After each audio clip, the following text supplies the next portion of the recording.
जाकर सोने के मुकुट में जाकर बैठ गया और मुकुट में जाकर बैठने के बाद राजा परीक्षित को ये शब्द आ गया।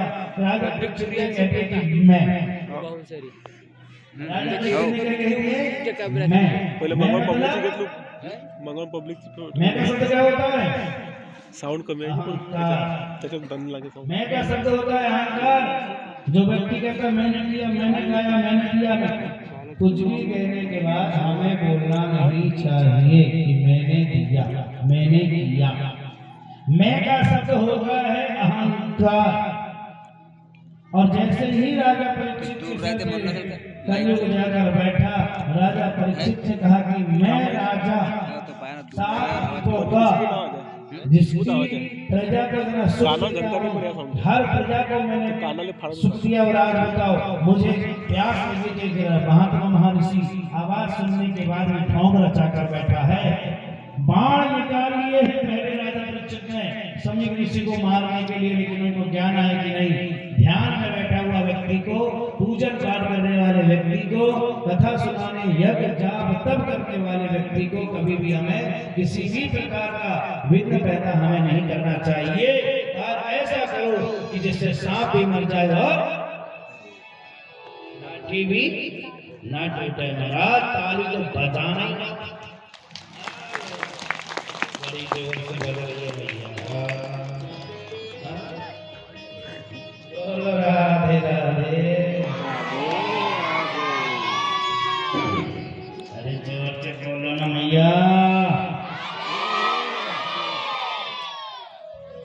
तो मां इस प्रकार से राजा परीक्षित कृपा अनुभव चारों तरफ नजर घुमाना देखा तो एक मृतक सर्प पड़ा था, बाण की नोक से उठाई और बाण की नोक से उठाकर समीक ऋषि के गले में डाल दिया। समीक ऋषि के गले में डालने के बाद वहां से राजा चले गए। कुछ समय के बाद महात्मा के आश्रम में कुछ बालक दौड़ कर आए और देखा कि हमारे मित्र के पिता के गले में सर्प पड़ा है। सर्प को देखकर समीक ऋषि के पुत्र के पास गए और उस समय समीक ऋषि के जो पुत्र थे वो स्नान कर रहे थे। महाराज समीक ऋषि के पुत्र जिनका नाम है श्रृंगी ऋषि, श्रृंगी ऋषि के पास गए और श्रृंगी ऋषि को जाकर बोले, मित्र आपके पिता के गले में मृतक सर्प पड़ा है। श्रृंगी ऋषि ने उसी यमुना जल को हाथ पर लिए और जल में दृष्टि डाली तो उस जल में यह पाप किसने किया वह नजर में आ गया और उसी जल के द्वारा श्रृंगी ऋषि ने श्राप दे दिया कि हे राजा परीक्षित, मैं तुझे श्राप दे रहा हूं कि 7 दिन के बाद तक्षक सांप के काटने से तेरी मृत्यु निश्चित है। महाराज तेरी मृत्यु निश्चित है। और श्रृंगी ऋषि कोई साधारण व्यक्ति नहीं है महाराज, इन्हें ब्रह्मा जी का वरदान है, इन्हें ब्रह्मा जी का वरदान है। श्रृंगी ऋषि ने कह दिया कि हे राजा मैं तुझे श्राप दे रहा हूं और मेरे श्राप का कोई पैर नहीं कर सकता। प्रतिवर्णम मम कृता सर्प योनि प्रतिवर्णम मम कृता। जिनके घर में अगर सर्प निकलते हो, जिनके घर में बार बार सर्प निकलते हो तो उनके घर के द्वार में आगे और पीछे लिख देना आस्तिक मुनि की आन। आस्तिक मुनि की आन जरूर लिखा है भैया। राजा परीक्षित जैसे घर पहुंचे हैं, मुकुट सर से निकाल कर नीचे रखे, कलयुग निकल कर भाग गया। श्रृंगी ऋषि आश्रम में आए और पिता के गले से सर्प निकाल कर एक तरफ फेंक दिए। समीक ऋषि की आंख खुली और बोले कि हे श्रृंगी ऋषि क्यों रो रहे हो? श्रृंगी ऋषि क्यों रो रहे हो? पिताजी आपके गले में मृतक सर्प पड़ा था, मुझे पता था समझ, लेकिन ये बता कि तूने तो कोई ऐसा कार्य नहीं किया जिससे राजा परीक्षित को कष्ट हो। तो पिताजी के सामने हाथ जोड़कर श्रृंगी ऋषि कहते, पिताजी मुझे क्षमा करना, मेरे से एक अपराध हो गया कि मैंने राजा परीक्षित को श्राप दे दिया। अरे मूर्ख पुत्र बेटा, राजा परीक्षित कौन है बताए? जो राजा परीक्षित हमको आने के चल देते जान के हर प्रकार सुख से हैं हम, जिसके डर के कारण कलयुग आदमी नगर में प्रवेश नहीं हो रहे हैं। ऐसे महाप्रतापी राजा परीक्षित को तूने श्राप दे दिया। रोज भाई हमें गले में पहनने के लिए माला देते थे, अरे आज माला न मिलकर महाराज उन्होंने सर्प की माला पहना दिया था। श्रृंगी ऋषि सर्प की माला पहना दिया। ऐसे प्रतापी राजा सभी ऋषि होते हैं। विद्वानों को क्रोध आता है, और क्रोध जब आए तो परशुराम आवाज आला पाहिजे क्रोध नहीं आता, जब क्रोध आता तो सीधे हल उठाते हैं। इसलिए विद्वानों के जीवन में कभी क्रोध नहीं आता, ब्राह्मणों के जीवन में कभी क्रोध नहीं आता। जब क्रोध आता है तो पता नहीं क्या उठा लो। बोलो जोर से बोलो।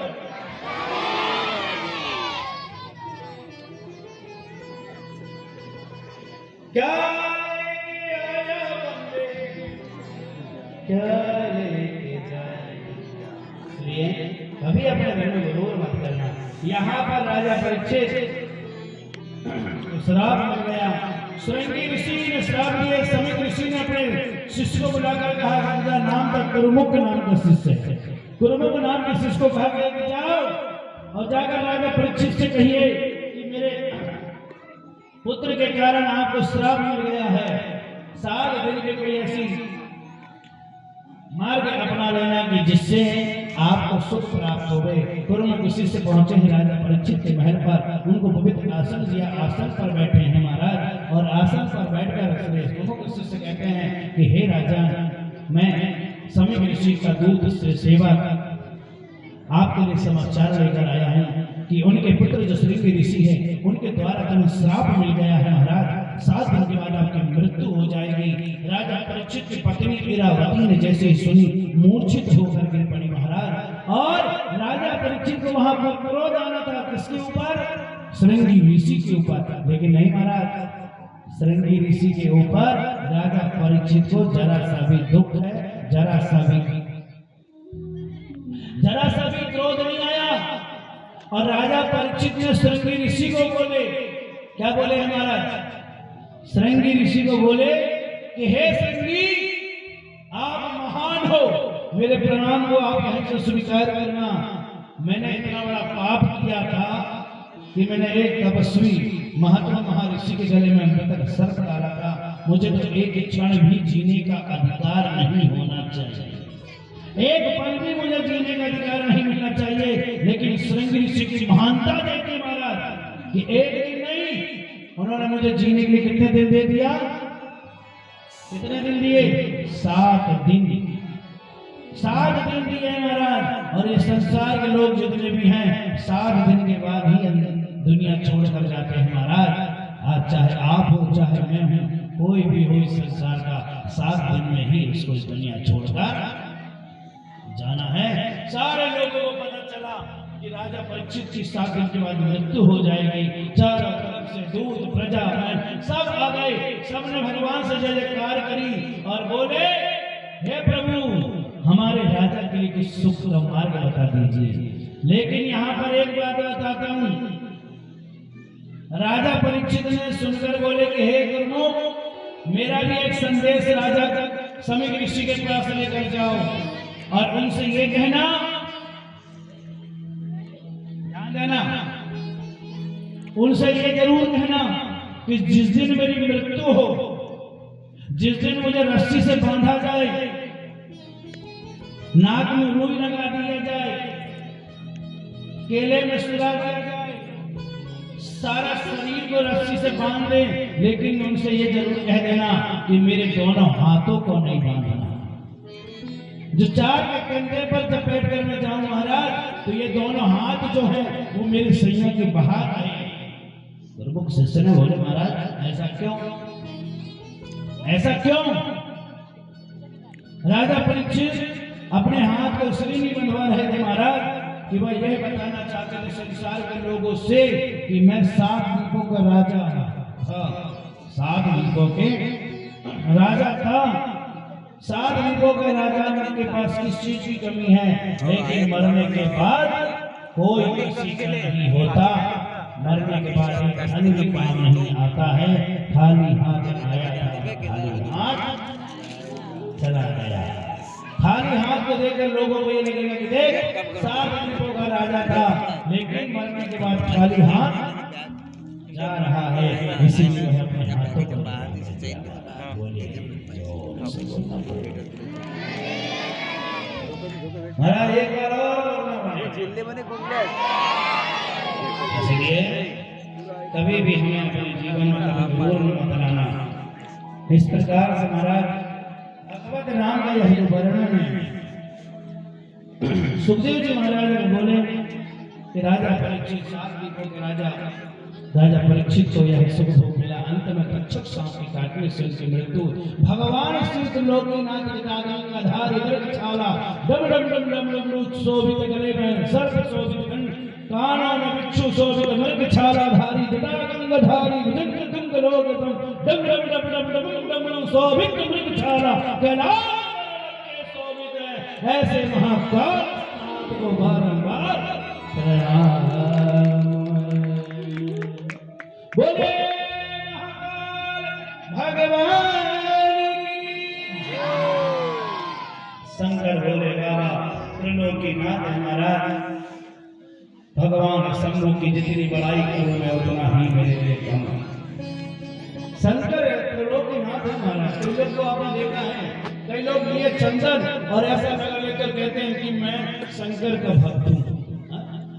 एक बार जीवन में रखिए, शंकर के जो भक्त होते हैं उनका त्रिपुंड कैसे होना चाहिए। ऐसे लगा लेने से शंकर के भक्त नहीं होते हैं। शंकर के भक्त तब बनोगे जब शंकर जी के जैसे त्रिपुंड लगाओगे।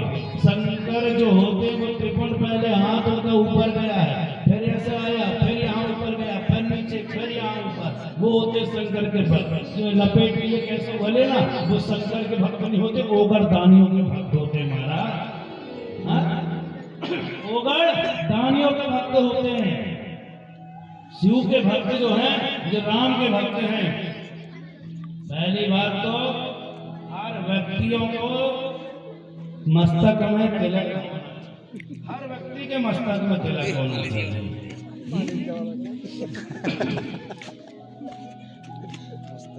आप लोगों से मैं आग्रह करता हूँ, यहाँ कितने लोग हैं जो मेरे से गुरु दीक्षा लिए? जरा हाथ बोलो। बहुत सारे हैं, अभी हाथ उठाने कंजूसी कर रहे हैं, ठीक है। तो आप लोग जो गुरु दीक्षा नहीं किए तो उन सबसे मैं आग्रह करता हूँ, भैया लोगों से, माताओं लोगों से, बच्चों से, आप लोग रोज प्रतिदिन लाल जो कुमकुम होता है ना, लाल वाला कुमकुम। अच्छा चलो पहले ये बताओ कि कौन कौन चाहते हैं कि राधा रानी सरकार हमारे मस्तक में सदा विराजमान रहे? कितने लोग चाहते हैं? पक्का? कई लोग ने हाथ ना उठाई, शर्म आ रही है? रोको, मैंने तो शर्म भंडारा में बताऊंगा फिर कैसे खाओगे।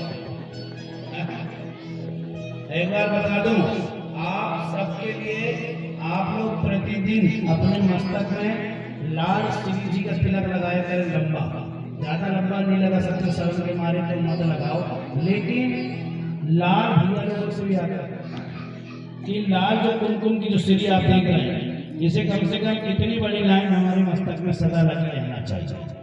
हर व्यक्ति को लगाना। अब कुछ माताएं सोचे कि विधवा है, विधवा लोग लाल कुमकुम ना लगा, लेकिन नहीं, ऐसा नहीं है। ये श्री जी का तिलक है। इसका तिलक है श्री जी। श्री जी का जो तिलक है हर व्यक्ति के मस्तक में हल्का लंबा सा होना चाहिए। और जिसके मस्तक में श्री जी का तिलक है तो ये जरूर समझना कि उसके साथ सदा राधा रानी सरकार विराजमान है।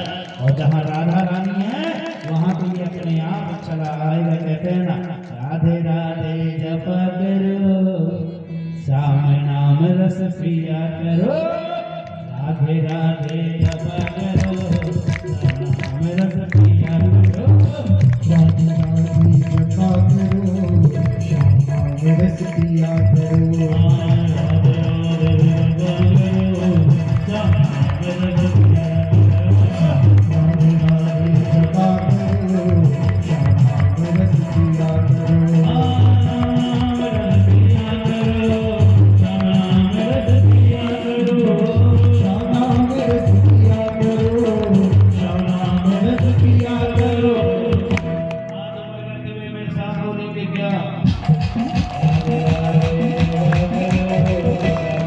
मेरा दिया करो राधे राधे कृपा करो रस दिया करो ओ राधे तुमको शक्ति मिलेगी तुमको शक्ति राधे तुमको शक्ति मिलेगी तुमको भक्ति मिलेगी तुमको शक्ति मिलेगी तुमको शांति भक्ति मिलेगी तुमको